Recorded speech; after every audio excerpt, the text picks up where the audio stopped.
question to you all is, what are the biggest challenges brands face when scaling campaigns from tier 1 to tier 2, tier 3?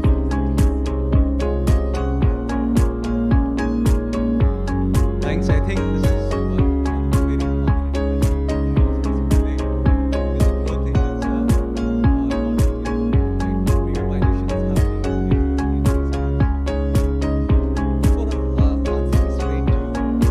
share a perspective. Right? A year and a half back, when I was getting marketing with Samsung, so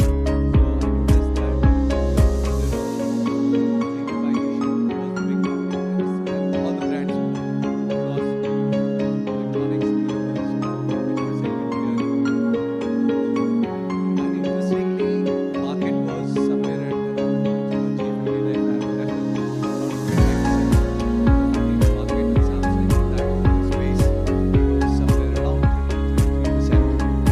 And we had a kind of a ambition, right, that we drive it 2x in 1 year. So this was very undesirable, right, unless you do some transformation. So as a brand, the approach was that, okay, if we have to drive so the ticket size is big, right? But at the same point of time, we need to bring a lot of value to it. And these values need to be tangible values. It's not brand value, right? And because you get probably 10 to 15% of premium because you are a brand, recognized brand. But at the same point of time, the complete lineup of the product was changed. And these products were endowed in a way that in tier 2 market, right, to give a couple of examples, right, if we are selling somewhere in Lucknow or in Chandigarh, so the guy in Chandigarh and Jalandhar can buy this. Somebody who's sitting in Pune, not only in Pune, but in the vicinity of Pune, right, the product gets sold out, right? So with this kind of approach, the product portfolio evolved. And with the evolved product portfolio, this was one. Second was that the reach to consumer, right, the narrative changed. While you're talking about premiumness in terms of luxury in a very established market, the premium story is absolutely different. It's more aspirational in tier 2 market, right? In tier 3 market, there is kind of a evolution which is happening that, okay, in the mid segment, they want a mid-premium product. And to a brand, right, the communication for every geography, it differs, yeah. And which is very important that the way you're communicating and connecting with your consumers, right, that's very different. For example, right, so a campaign which is going in Andhra Pradesh or maybe in Telangana would have a lot of jazz, right? But at the same point of time, when the same campaign is being run in Mumbai or in Gurgaon, right, it has to have a class, right? So this variation brings a lot of brand thinking, brand investment, and at the same point of time, the product portfolio and pricing strategy. I completely agree with you, I feel. When we speak of the tier 2 and tier 3 markets, I believe the product strategy, the pricing strategy, the communication strategy, everything has to be revamped specifically for the tier 2 and tier 3 market. Because if we talk about metro cities, mainly Swiggy, Zomato, or sorry for naming the brand, but other platforms which have been working, people in the tier 1 or the metro city, if we put on a better terms, prefer convenience over cost. But if we refer to the tier 2 or tier 3 market, it's a bit price sensitive market, if we talk about. Yeah, correct. So what are your thoughts, sir? First of all, I loved your the plugin that you did of Untapped, which is your company name, right at the beginning. So that was very, very clever and cheeky. So that was nice. I think taking on from what both of you mentioned, I think in tier 2, 3 cities, it's not about a cut-paste approach. It's about customizing and controlling, right? And if you have to do that effectively, the challenge lies in consistency, in having a network of vendors or service providers who could deliver that for me. And I think, again, something that has been, I guess, touched upon a little bit in the previous comments that were made. Now, hence what is thought about in the boardroom and what gets finally executed, there's a lot that gets slipped. And having worked with multinationals in central offices, faced that day in and day out, right? and therefore, while we always say that tier 2 and 3 is the next big thing, ultimately when the budgets are allocated, etc., we tend to say, okay, let's go after the same big cities, and then like a cut paste, like by the way sort of approach for the rest of the country. We'll just do something like that. We rarely honestly go about, especially for big brands, I'm saying, unless it's a very local specific brand, that's different. But in case of global brands, national brands, it's always starts with, whether it's investments, whether it's mind space, it starts with the big cities, and then, yeah, we'll also do tier 2 and tier 3. That's still the reality, right? And the challenge with that is, it's not getting executed, but is it delivering the value is the big question. And I think that the solution then lies in setting up or getting that confidence from the vendors that they can provide me that control and quality and consistency in the deeper markets, not necessarily by themselves, because it's pretty much impossible to reach every corner of India, but do I have trusted partners and trusted with an underline who can then deliver that for me and also give sort of a measurement or an accountability to say, yes, this was delivered. And that's, I think, somewhere we lose that confidence as the central marketing team, and hence we just say, okay, I can see what's happening in Mumbai, I can check what's happening in Bangalore, and maybe in the tier 2 city of Mysore, but the moment it goes down below that, I don't have a very effective way of ensuring that what I wanted has been delivered. And that's a call out to the entire sort of ecosystem of the players, that is people who are sitting here, that, you know, how do we, from a brand side, that's what I want to present, saying how do we make sure that that confidence is there to say that, yeah, I mean, it will be, the last mile will be connected well. So yeah.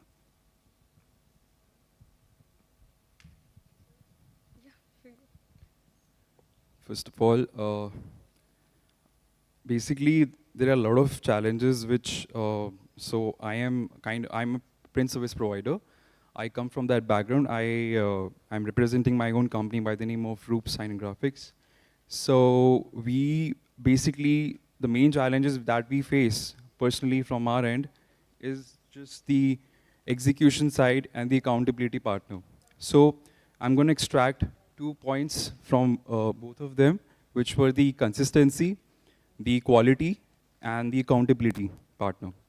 I think the execution can easily be happen depending on the network that you are providing in respective tier 1, tier 2, tier 3 cities respectively. But it all depends on the kind of delivery, the kind of the last mile gap challenges that you fulfill for your brands that they demand. That's all I can say. Okay, that's insightful. So coming to the next question, in tier 2 and tier 3 city, why does traditional and outdoor signage still remain such a powerful medium? What are your thoughts? Cool. I think audible. Yeah. Okay. So tier 2, tier 3 market, you know, there is evolution definitely happening. Definitely. And I would have a slightly different take on this, right? It depends on that which category of business you are in. So for example, that, okay, if you are in a, let's say, in a building material business, right? So you don't have a choice. You need to be on the street, right? You need to be visible on the poles, on the walls. That's how even wall painting does today. But when you're part of, let's say, probably a FMCD brand or FMCG brand, right? So then there has to have a mix of it, right? The kind of consumption which is happening there, right? In terms of visibility, in terms of physical branding, right? So that's still immense. And the market is not yet ready there in terms of conceiving what we are seeing probably in the metro cities. So that means, like, so these guys are trying to decode it, unlike the markets which are already, those markets who have already decoded, like something which has happened in Gurgaon or in Delhi or in Mumbai, in Bangalore, right? There is clutter, right? You want to come out that clutter, and that's how you want to get into the digital space. You want to get into some kind of a partnership, some kind of experiential marketing, and that's giving you edge because consumers are done with that, right? They have seen They have been seeing it in and out. But especially in tier 2 and tier 3 markets, so they're still not so much exposed to it. Correct. Yeah, they're yet to see that, okay, what's going to be experiential so big. So that's how these formats of brand marketing, they still survive and they're growing in tier 2, tier 3 markets. Yes, definitely. And also, just a follow-up question to this, to you personally.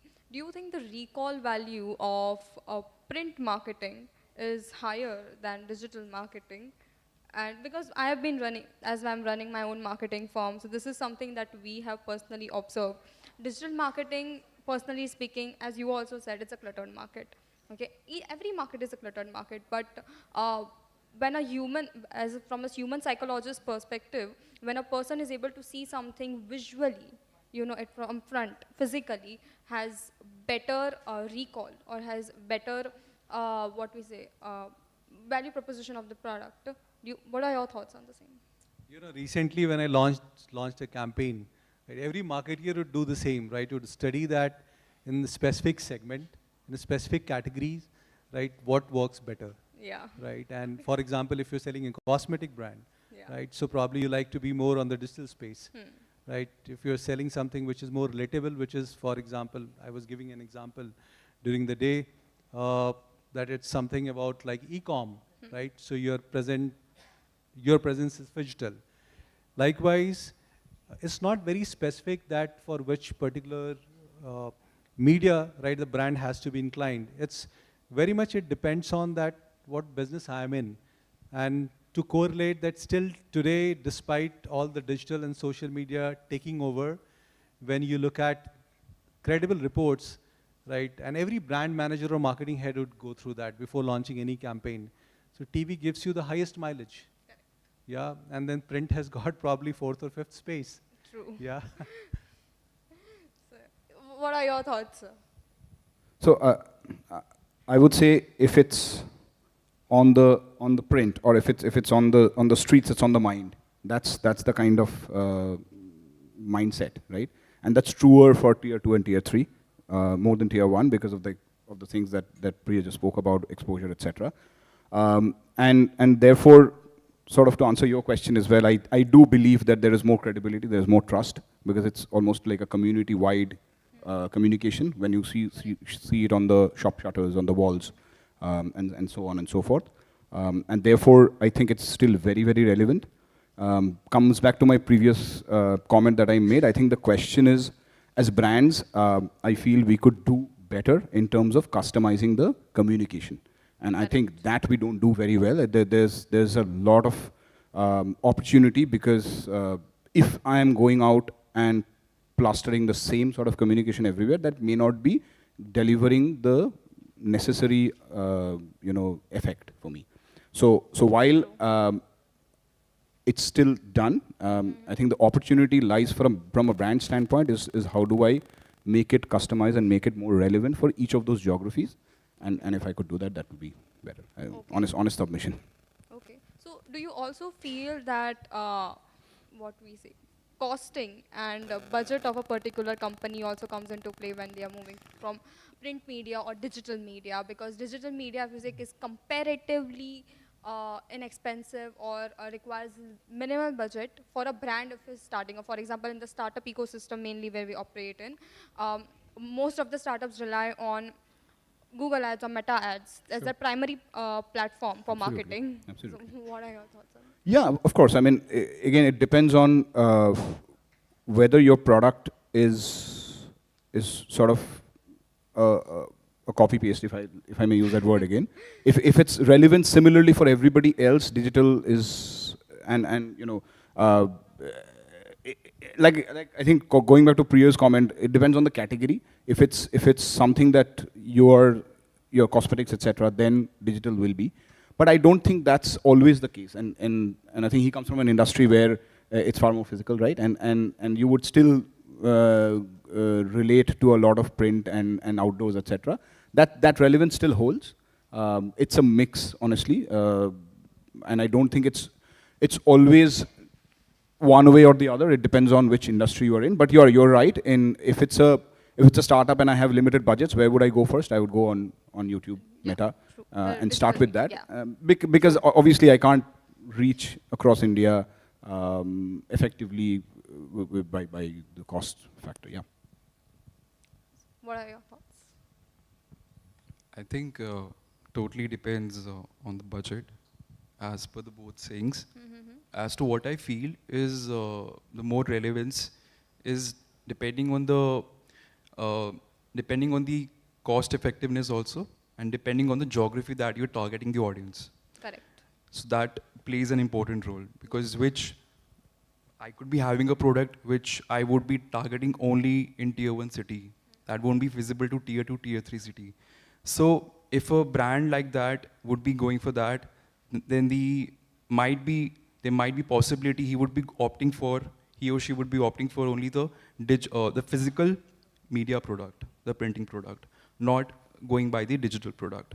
Like they would be running the digital ads. And if I talk about certain brands, like the big giant retail brands, they would be not going for they would be making a 50-50 split. They might be running 50% digital ads, and they might be going for the 50% digital printed media ads. That depends totally on the budget and the cost effectiveness and the area that you're targeting. Especially, they might be targeting tier 2, tier 3 cities, which might be cost effective depending on the ad budget and the overall scenario for it.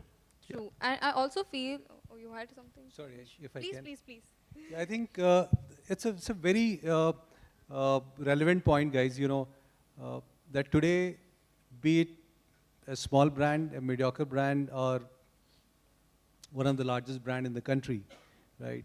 So everybody has a dilemma, and that big dilemma with marketeers are whether I spend on digital because I can be hitting with more precision. It's like Brahmos attack, right? Correct. Where you're sitting, but you know that, okay, which pin you have to target, and you actually shoot there, right? So that's the clue, right, which hooks them. But at the same point of time, if you would notice that those brands who are sticking to digital itself, right, in general, right, if we just leave the category clutter aside, so it's very difficult that with digital itself, you can scale up the brand, right? If the brand is not established, come on, whatever you do, you're being eaten up by the sharks. There are so many sharks in your industry, in your category, and it's very difficult. So a combination of digital, print, right, is definitely mandatory for any brand manager that they should look at it. Let's say if your budgets are not allowing for TVC, or your budget is not allowing for some other large campaigns, right, outdoors, which burns a lot of money. But then digital solely would not work definitely for you. Definitely not. And I also feel as geography also matters a lot. So a lot of the new age companies or startups or new businesses which start off with limited budget, the reason they tap into the digital market or the tier 1 market first is because of the budget constraint. True.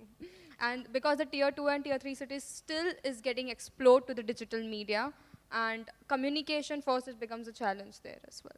So yeah, so moving ahead with our further questions. How are brands experimenting with digital signages in these markets, and what are the advantages of the same? Cool. I think this is a very obvious question that all the brands are definitely tempted towards digital, because Correct.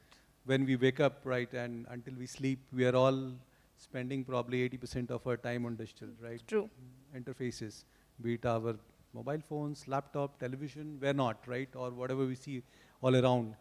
But to a brand, right, brand is actually very cautious, because this segment, digital signages, are growing rapidly. Why? Because there are a lot of innovation which is happening.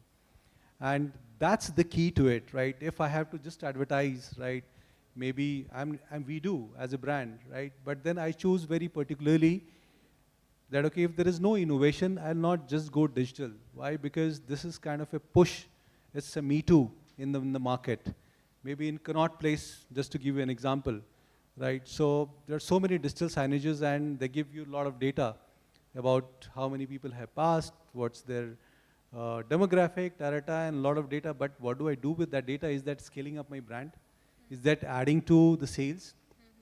Maybe I will use that money, and I'll use it wisely on on my lead gen programs, right, which has got higher precision and it can give me better results. So unless there is innovation as a marketeer, I think people are not thinking about it, digital space, and they should not think about also because it will be just a me too. True, and with AI generated content, if we move to that conversation now, I feel content is something that feels, what we say, not personalized or not customized as per the audience, which also, according to me, also creates a gap in the market as well, in the digital market, if I mainly talk about. CGI, for example, right, it gives amazing results. Yeah, You've seen brands, right, that how they have been transforming through CGI. yeah. But then if you have an idea, right, otherwise just naming a brand and advertising there would not probably work. No, definitely no. Okay, we'll wrap up this question and then we'll, yeah. So yeah, final thoughts from you. Uh, I think what digital does is transform print's permanence into something with pulse, and which means it adds that added advantage of making it interactive.